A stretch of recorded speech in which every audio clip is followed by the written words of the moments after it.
오늘 하나님의 말씀은 시편 63편 4절로 8절입니다. 하나님을 찬양하고 묵상하는 이야기가 주된 내용입니다. 4절 보겠습니다. 이러므로 나의 평생에 주를 송축하며 주의 이름으로 말미암아 나의 손을 들리이다. 이제 성전에서 예배를 드리면서 온 힘을 다해 하나님을 찬양하고 있는 것을 우리가 이 앞단락에서 보았어요. 그렇죠? 주의 권능과 영광을 보기 위해 성수에서 주를 바라보면서 내 입술이 주를 찬양할 것이라 이렇게 얘기했단 말이에요. 근데 이 하나님을 찬양하는 것이 평생에 라는 거예요. 그러니까 하나님을 찬양하는 것이 잠깐 끝나고 어떤 세대나 시절이 아니라 자기가 살아서 이 땅에 머무는 동안 자신의 삶 속에서 끊임없이 하나님을 찬송할 것이라고 스스로 다짐하고 있는 거예요. 근데 여기에 이제 송축하다라는 말은 사실 그 원어의 의미는 축복하다, 복을 빌어주다 이러는 거예요. 근데 우리 정서상 보면 축복하고 복을 빌어주는 게 윗사람이 아랫사람에게 이제 하는 거잖아요. 근데 어떻게 피조물된 인간이 창조주 하나님께 복을 빌어줄 수 있겠어요? 그래서 이게 이제 그 말이 우리 정서상 안 맞아서 축복하다라는 말은 이제 송축하다 해서 찬양하다 이런 뜻이잖아요. 이게 그 말로 이렇게 바꾼 겁니다. 의미 전달은 사실 그게 맞는 거예요. 우리가 찬양하는 거죠. 하나님을 찬양하겠다. 이 앞에서도 하나님을 찬양하겠다 그렇게 얘기를 했잖아요. 내 입술이 주를 찬양할 것이라. 그래서 이제 새 번역이나 아가페 공동 번역이나 현대인의 성경 그리고 영어 NIV 뭐 이런 것 같은 것들이 하나님을 찬양하는 걸로 이렇게 번역을 하고 있습니다.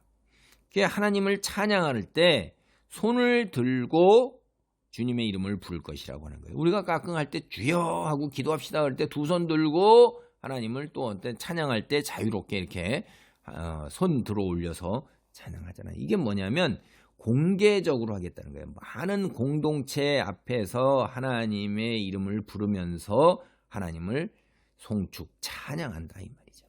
간절히 하나님을 그렇게 찬양하기를 원하는 건 왜 그래요? 그게 5절이에요. 골수와 기름진 것을 먹음과 같이 나의 영혼이 만족할 것이라. 나의 입이 기쁜 입술로 주를 찬송하되.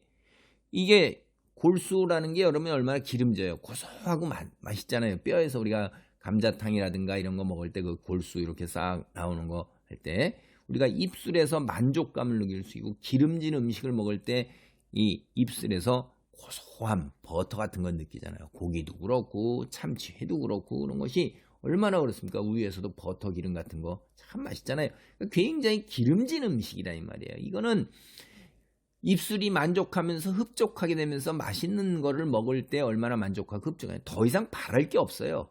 만족스러운 경험이 바로 하나님을 찬양하는 것이 우리가 이 땅에서 골수와 기름진 것을 먹는 것처럼 만족스럽고 기쁘고 즐겁다 이 말이에요. 레위기 3장 16절을 보면 모든 기름기는 하나님의 것이다 이렇게 사실 되어 있거든요. 이건 우리가 비추어서 이렇게 좀 유추해 보면 이 노래가 이제 예배하는 사람이 성전에서 화목제를 드릴 때 혹시 사용된 게 아닌가 하는 그런 생각도 해볼 수가 있어요. 여기가 골수와 기름진 것 이런 이야기가 나와서 하나님을 우리가 어떻게 찬송 드릴 수 있어요? 예배를 통해서 하나님께 찬송을 드릴 수도 있고 기도하면서 찬송을 드릴 수도 있고 일상생활에서 읊조리면서 또 찬송을 드릴 수도 있어요. 그래서 이게 무슨 말이냐면 우리의 삶 모든 그 삶의 모든 전반적인 것이 주님이 우리를 다스리도록 주님만 의지하고 바라보고 나갈 때 그게 우리의 찬양이에요. 그게 우리의 예배예요. 그러니까 또 이제 또 더 직접적으로 하나님 나라와 복음 전파하는 일에 뭐 기도로 물질로 아니면 직접 몸으로 헌신하고 참여하고 때로는 뭐 희생하는 일을 통해서도 주님의 사역에 함께 하면서 하나님께 찬송을 드릴 수 있죠. 뭐 그런 것들이 다 하나님께 찬양을 드리는 것입니다. 이제 6절, 8절 단락이 하나님을 묵상하는 거예요. 내가 나의 침상에서 주를 기억하며 새벽에 주의 말씀을 작은 소리로 읊조릴 때에 하오리니 주는 나의 도움이 되셨습니다. 내가 주의 날개 그늘에서 즐겁게 부르리이다. 나의 영혼이 주를 가까이 따르니 주의 오른손이 나를 붙드시거니와. 평생 이제 주님을 송축하겠다고 다짐을 했는데 여기서 하나님이 언제 축복하실 것인가? 그걸 얘기해요. 밤에 침대에서 주님을 기억할 것이고 이른 아침이 될 때까지 밤새 주님을 사모하고 찾을 것이다. 그래서 우리가 또 한편 이렇게 생각할 수도 있어요. 성전에서 날을 세면서 기도하고 있구나. 우리 철야기도 있잖아요. 금요일에 하는 철야기도. 그걸로 생각할 수도 있어요. 그래서 이게 또 이제 잠자리에 들 때 주님을 사모하고 또 낮뿐만 아니라 그렇게 잠자리 들기 전에 주님을 사모하고 이제 아침에도 또 주님을 사모해서 이렇게 낮은 소리로 묵상하듯이 되뇌이고 반복한다. 그렇게 해도 우리가 생각할 수가 있습니다. 그리고 우리는 이제 기본적으로 신앙이 성숙하게 되면 그렇죠. 철야 기도도 갈 수도 있고 또 이제 일상적으로 그러지 아니하더라도 밤에 잠자리에 들기 전에 기도하고 아침에 눈을 뜨면 기도하는 게 이제 성숙한 신앙인의 모습이니까 그렇게 해석할 수 있어요. 그리고 여기 본문에는 읊조리다라는 얘기는 비둘기가 우리가 구구 하는 소리 들어보셨죠? 바로 그거 같은 거예요. 그게예요.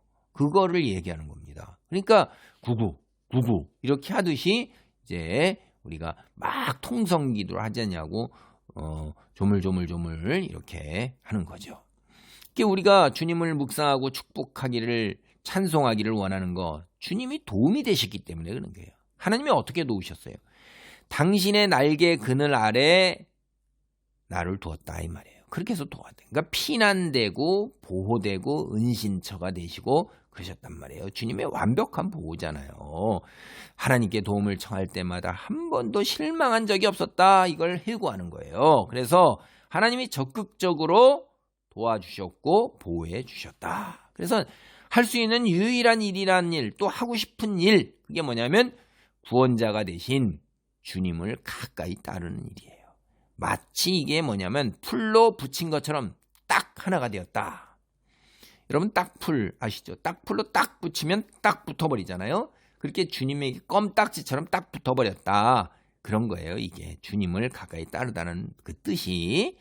그래서 그렇게 딱 풀로 붙인 것처럼 주님과 딱 하나가 될 수 있는 건 주님의 오른손이 그를 붙드셨기 때문에 권능의 오른손이 함께해요. 뭐 세상에 두려울 일이 뭐가 있겠어요. 주님의 권능의 오른손으로 도움을 베푸시는데 주님과 함께하고 싶어하는 그 간절한 마음, 사모하는 마음을 하나님께서 받아들이셔서 하나님이 그를 붙잡아 주셨어요. 우리를 붙잡으셨어요. 내가 하나님을 붙잡는 거예요. 나는 잡았다가 놓칠 수 있는데 하나님이 나를 붙드셨으니까 여러분 얼마나 확실한 거예요. 하나님이 놓치실 리가 있겠어요. 전지전능하신 분이. 기가 막힌 겁니다. 이렇게 하나님께서 딱 붙잡아 주셔야지만 오른손으로 우리가 하나님처럼 딱 불처럼 딱 붙인 것처럼 옆에 붙어서 동행이 이루어질 수 있다 하는 거예요. 영원히 지속되는 동행이라는 거죠. 이게. 기도합니다. 하나님 감사합니다.